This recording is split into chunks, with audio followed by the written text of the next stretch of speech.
Good afternoon, everyone. It's the end of the week. I'm sure you've had a great day, done a great job. Good to see you earlier. And so the last thing we're going to do today is read from The Sheep Pig. All right, I've got the book here, but I'm going to read off the screen so that you can see what I'm reading. And you'll be able to see the pictures too as we go. You can follow along if you can see the screen well enough. If not, just enjoy the pictures and listen along. After the last of the puppies had left, the ducks heaved a general sigh of relief. They looked forward to a peaceful day and paid no attention when, the following morning, Fly and Babe came down to the pond and sat and watched them as they squattered and splattered in its soupy green depths. They knew that the old dog would not bother them, and they took no notice of the strange creature at her side. "They'll come out and walk up the yard in a minute," said Fly. "Then you can have a go at fetching them back if you like." "Oh, yes, please," said Babe excitedly. The collie looked fondly at her foster child. Sheep Pig indeed, she thought. The idea of it! The mere sight of him would probably send the flock into the next county. Anyway, he'd never get near them on those little short legs. Let him play with the ducks for a day or two, and he'd forget all about it. When the ducks did come up out of the water and marched noisily past the piglet, she half expected him to chase after them, as the puppies usually did at first.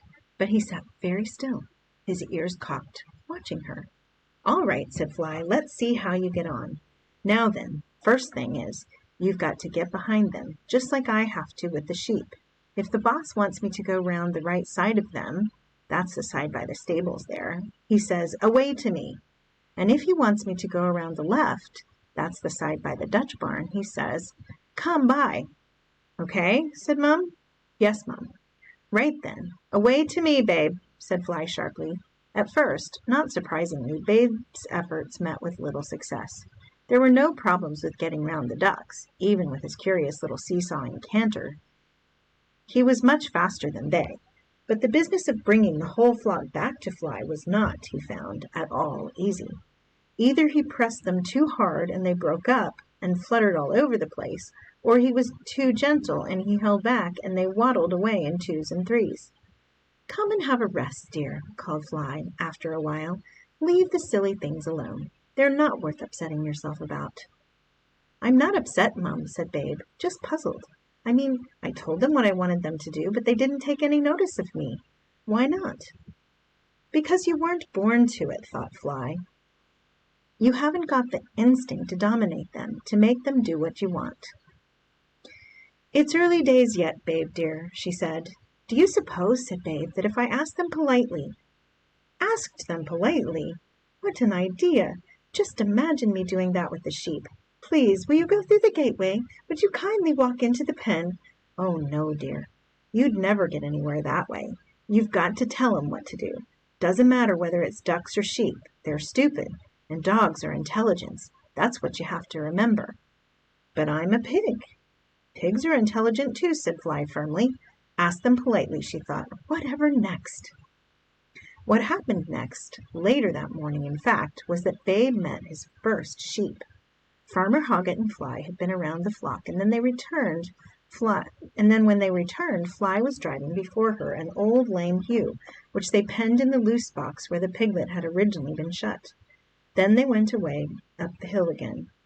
Babe made his way into the stables, curious to meet this, the first of the animals that he planned one day to work with, but he could not see into the box. He snuffled under the bottom of the door, and from inside there came a cough and the sharp stamp of a foot, and then the sound of a hoarse, complaining voice. "Wolves! Wolves!" it said. "They never leave a body alone. Nag, nag, nag all day. Go here, go there, do this, do that. What did you want now? Can't you give us a bit of a peace, Wolf?" "I'm not a wolf," said Babe under the door. "Oh, I knows all that," said the sheep sourly. "Calls yourself a sheepdog, I knows that, but you don't fool none of us. You're a wolf like the rest of 'em, given half a chance. You looks at us, and you sees lamb chops. Go away, Wolf." "But I'm not a sheepdog either," said Babe, and he scrambled up the stack of straw bales and looked over the bars. "You see?" he said. Well, I'll be dipped, said the old sheep, peering up at him. No more you ain't. What are you? Pig, said Babe, large white. What are you? You, said the sheep. No, not me, you. What are you? I'm a ewe. Mum was right, thought Babe. They certainly are stupid. But if I'm going to learn how to be a sheep pig, I must try to understand them, and this might be a good chance. Perhaps I could make a friend of this one. Okay, just in case you didn't notice, when she says, no more you ain't, she's saying Y-O-U. But notice here, when he says, you, said the sheep, that's the name of a sheep. That's another word we use for sheep. All right, and so their conversation sounds funny. Listen to it again. Well, I'll be dipped, said the old sheep, peering up at him. No more you ain't. What are you? Pig, said Babe, large white. What are you? You, said the sheep. No, not me. You. What are you? I'm a ewe. Hopefully you had a fun laugh at that when I read it. I did. Mum was right, thought Babe. They certainly are stupid. But if I'm going to learn how to be a sheep pig, I must try to understand them, and this might be a good chance. Perhaps I could make a friend of this one. My name's Babe, he said, in a jolly voice. What's yours? Ma, said the sheep. That's a nice name, said Babe. What's the matter with you, Ma? Foot rot, said the sheep, holding up a foreleg, and I've got a nasty cough. She coughed. And I'm not as young as I was. You don't look very old to me, said Babe politely. A look of pleasure came over the sheep's mournful face, and she lay down in the straw. Very civil of you to say so, she said. First kind word I've had since I were a little lamb. And she belched loudly and began to chew a mouthful of cud.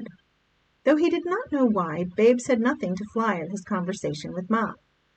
Farmer Hoggett had treated the sheep's foot and tipped a drench down its protesting throat, and now, as darkness fell, dog and pig lay side by side, their rest only occasionally disturbed by a rustling from the next door box. Now, as I'm reading, I tend to think about words or things that I'm not sure what they mean. I don't know if you caught that, and if you know what this means. Let's read that again, all right? It says, Farmer Hoggett had treated the sheep's foot and tipped a drench down its protesting throat. And now, as darkness fell, dog and pig lay side by side. Okay, so knowing that he treated the sheep's foot and tipped a drench, I'm thinking that this means it's a way of giving medicine by tipping the spoon or whatever it is, whatever this drench is. I don't even know for sure, to be honest. I'd have to look it up on the internet. But it seems like it's an old-fashioned word. Our book's kind of in an old-fashioned time, and a way of giving a sheep medicine. All right, so I might either stop here at this point and look it up, or I might look it up when I'm done reading, which is what I'll do today. All right? Having at last set eyes on the sheep, Babe's dreams were immediately filled with the creatures, all lame, all coughing, all, like the ducks, scattering wildly before his attempts to round them up. Go here, go there, do this, do that, he squeaked furiously at them, but they took not a little bit of notice, until at last the dream turned to a nightmare, and they all came hopping and hacking and mawing after him with hatred gleaming in their mad yellow eyes. Mom! Mom! Shouted Babe in terror. Ma! Said a voice next door. It's all right, dear, said Fly. It's all right. Was it a nasty dream? Yes, yes. What were you dreaming about? Sheep, Mom. I expect it was because of the stupid old thing in there, said Fly. Shut up, she barked, noisy old fool. And to Babe she said, now cuddle up, dear, and go to sleep. There's nothing to be frightened of. She licked his snout until it began to give out a series of regular snores. Sheep pig indeed, she thought. Why, the silly boy's frightened of the things. And she put her nose on her paws and went to sleep. Babe slept soundly the rest of the night and woke more determined than ever to learn all that he could from their new neighbor. As soon as Fly had gone out on her rounds, he climbed the straw stack. Good morning, Ma, he said. I do hope you're feeling better today. The old ewe looked up. Her eyes, Babe was glad to see, looked neither mad nor hateful. I must say, she said, you am a polite young chap, not like that wolf shouting at me in the middle of the night. Never get no respect from they. Treat you like dirt, they do. Bite you as soon as look at you. Do they really? Oh, are. Nip your hocks if you're a bit slow. And worse, some of 'em. Worse? Oh, are. Ain't you never heard of worrying? I don't worry much. No, no, young'un, I'm talking about sheep worrying. You get some wolves as'll chase sheep and kill 'em. Oh, said Babe, horrified. I'm sure Fly would never do that. She's my... Wait, sorry. I'm sure Fly would never do that. Who's Fly? She's our dog here. She's the one that brought you yesterday. Is that what she's called? No, she bain't a worrier, just rude. All wolves is rude to us sheep. See, always have been. Bark and run and nip and call us stupid. We bain't at all stupid. We just get confused. If only they'd just show a bit of common politeness, just treat us a little bit decent. Now, if you was to come out in the field, a nice, well-mannered young chap like you, and ask me to go somewhere or do something politely, like you would, why, I'd be only too delighted. And there, if we move this, you can see Babe. And that's the end of our chapter today. I hope you've enjoyed the reading. And so I'm going to turn it over to Miss Asma. I might add another chapter to see if you have more time to read. So these will be on YouTube. All right. Guys, have a good day.